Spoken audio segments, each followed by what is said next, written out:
Bonjour! À Strasbourg, ce salon de coiffure propose des coupes non genrées. Oui, l'autre jour, je me promenais sur Facebook parce que je suis vieille et j'ai vu ce truc-là passer sur mon fil d'actualité, donc forcément, j'ai cliqué dessus. Voici en quoi ça consiste. À Strasbourg, le salon de coiffure La Poudrière propose des coupes non genrées. Bon, je vous laisse un petit peu de temps. Parce que moi, je m'en suis laissé du temps pour essayer de comprendre à quoi ça ressemblait. Lucie Carmela, la gérante de l'établissement, nous en dit plus. Oui, s'il te plaît. Créé il y a 3 ans, le salon de coiffure La Poudrière à Strasbourg propose sur son site des coupes non genrées. On a voulu en savoir plus avec la gérante de l'établissement, Lucie Carmela. Donc, le client facturé au temps passé. Alors, quand j'ai vu ça, je me suis dit, c'est pas mal, parce que, vous savez à quoi ça ressemble, quand ça marche dans les salons de coiffure, c'est-à-dire que on peut être une femme avec des cheveux courts, on va payer plus cher qu'un homme qui va se faire couper des cheveux longs. C'est ainsi. Voilà, et c'est ça, j'ai jamais compris le délire de ce truc. Moi, j'ai les cheveux longs, voire très longs, j'y vais juste pour me couper les pointes 3 cm, je vais payer plus cher qu'un mec qui va faire tout un truc de fou furieux sur sa tête. C'est pas juste, c'est pas juste. Des coupes non genrées, cela signifie que l'on facture au temps passé et à la longueur des cheveux. Donc là, je me suis dit, mais ça c'est merveilleux, mais c'est très bien, c'est pour moi. C'est-à-dire que homme ou femme, tout le monde paye le même prix, explique la chef d'entreprise de 34 ans. Donc là, je me suis dit, voilà, ça va baisser le tarif. Et tout le monde va s'y retrouver. En l'occurrence, une coupe sur cheveux très courts revient à 42 €. Voilà, j'ai vu ça, j'ai déjà bugué. Je me suis dit, 42 €. Enfin, une quarantaine d'euros, c'est ce que je paye, en fait, déjà, avec mes cheveux très longs. Et genre, les mecs, c'est peut-être 20-25 €. Une coupe sur cheveux courts à 52 €, parce que ça, c'est très court, donc c'est pour les hommes.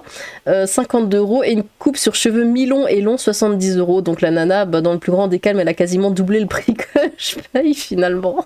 Mais elle a doublé le prix pour tout le monde. Des prix globalement élevés, pourquoi ? Que Lucie Carmela assume. J'ai une technique de coupe qui m'a demandé énormément d'apprentissage et de savoir-faire. Excusez-nous.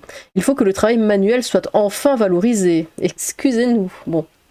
Du coup, vous l'avez compris, elle se sert de la mode du non-binaire, non-genré, machin truc, voilà, pour doubler ses prix en fait. C'est que du marketing et rien d'autre. Démarche féministe lol. Derrière cette initiative, il y a une logique féministe. Elle sort tous les mots-clés, histoire d'avoir sa clientèle de tarés là. L'idée était notamment de lutter contre la taxe rose. Mais t'es plus cher que la plupart des coiffeurs, tu ne luttes contre strictement rien. Cette technique commerciale qui consiste à augmenter artificiellement le prix des produits destinés aux femmes. Moi, je paye 40 € dans un salon de coiffure classique. Là, toi, tu me ferais payer 70. La taxe euro, je la paye dans un salon de coiffure classique. Je repère en français. C'est parce que ça va pas. Espèce de folle. Aïe aïe aïe, cette technique commerciale qui consiste à augmenter artificiellement le prix des produits destinés aux femmes. Oui, comme par exemple les rasoirs, voilà. Vous allez dans un supermarché, vous regardez le prix des rasoirs pour femmes, en général, ils sont plus chers que les rasoirs pour hommes. Quoique, je me souviens qu'une fois j'ai regardé, parce que je regardais un petit peu, je me suis dit, je vais aller voir au rayon des hommes, et en fait non. Je crois que les hommes, c'était un peu plus cher, si je ne me trompe pas. Ou alors le même prix. Je sais plus. Mais je me souviens que j'avais été un peu... je me suis dit, non, en fait, c'est pas tant que ça, la différence. Mais bon. Ce que j'apprécie, c'est que j'ai des hommes aux cheveux longs qui viennent en soutien aux femmes. Quoi ? Pour lutter contre cette fameuse taxe rose. Ça, c'était un peu une surprise pour moi. Mais c'est aussi une façon de rendre le salon plus inclusif. Quand quelqu'un réserve chez moi, il n'a pas besoin de préciser s'il veut une coupe femme ou une coupe homme, souligne Lucie Carmela. Il veut une coupe, quoi. Moi, je demande pas, bonjour, j'aimerais une coupe femme. C'est juste, coupe les pointes. Voilà, après bon. On est dans une société où on n'est pas obligé de se définir comme une femme ou homme. Aïe. Je trouve ça toujours malaisant de devoir donner son texte alors que ça n'est pas une information qui m'est utile pour travailler. Mais personne fait ça, Moi, on me demande pas. Quand j'y vais, elle me dit oui, qu'est-ce que vous voulez faire ? Elle me demande pas, vous voulez une coupe femme ? Oui, je suis une femme, en fait. S'il n'y a pas de...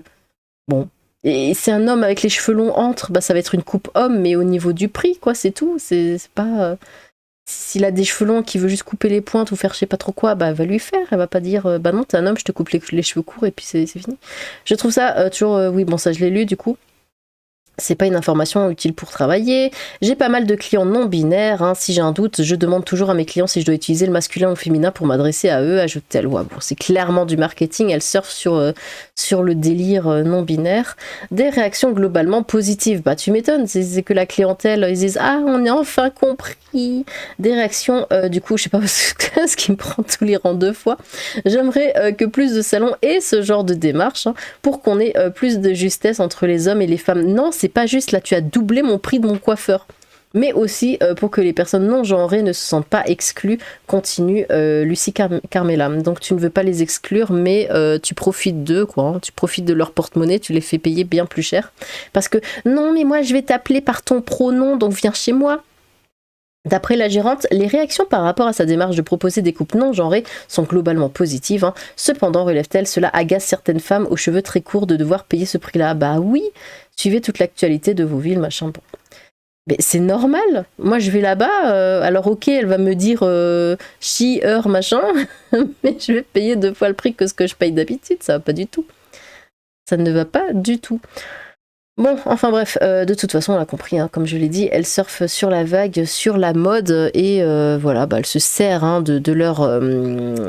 Alors, j'avais envie de dire maladie mentale, mais je vais rester gentille. Elle se sert de leur faiblesse pour doubler le prix, et bon, je trouve ça absolument aberrant, et surtout, après, comment elle le dit, là, ouais, c'est ma technique de coupe, s'il te plaît, t'as appris dans une école de coiffure comme tout le monde, tu n'as pas une technique de coupe, enfin bon, bref. Ah, je suis aigrie aujourd'hui, je suis aigrie. Bon, eh bien, dites-moi ce que vous pensez de tout ça. Est-ce que vous avez envie d'aller dans ce genre de salon de coiffure non genré ?